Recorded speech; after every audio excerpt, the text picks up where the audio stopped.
I was, in fact, the 2009 Thinker of the Year. It was not something that I'd ever heard of. I didn't know it existed. It's conferred each year by the Melbourne School of Thinking. And you normally don't associate the military with thinking, at least the Navy and the Air Force. But this was a great honour.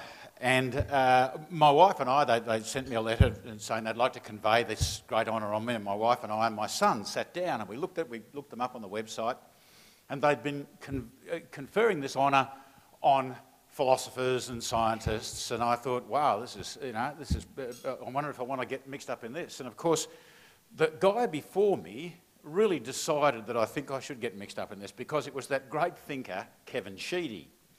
Now, for those of you who are rugby followers or who don't live in the west of Sydney, Kevin Sheedy, of course, is an extraordinary thinker, an extraordinary tactician, an extraordinary strategist, and he's going to lead Sydney back, of course, into the AFL. My son, of course, who performs the function of any son in a family, and that is to make sure the parents stay on net, said, "Dad, how do they spell thinker? W-A-N-K-E-R? So often I get into arguments in the media on whether we can win the war in Afghanistan. And people always say, listen, if the Russians can't win, and look, even the British couldn't subdue Afghanistan."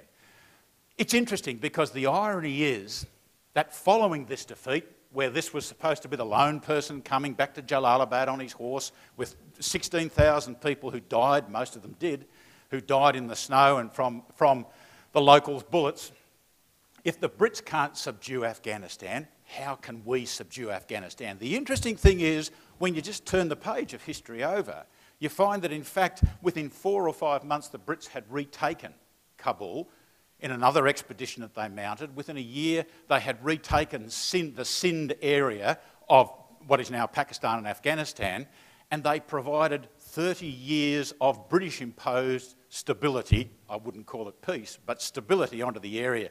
Now, ladies and gentlemen, I guess we would be very, very happy if we could get 30 years of stability from what we've done in Afghanistan. So it's an interesting story. As an army guy, you'd expect me to quote some dead German general. They used to say the most amazing things before they became dead German generals, but this one happens to be a dead Chinese general. And what he said there, in my view, is really the ultimate expression of leadership. Because there he says that you can have the best strategy, you can have a good and adequate strategy, and it doesn't matter whether you know how to solve the problem. And if that's the case, you'll get there somehow.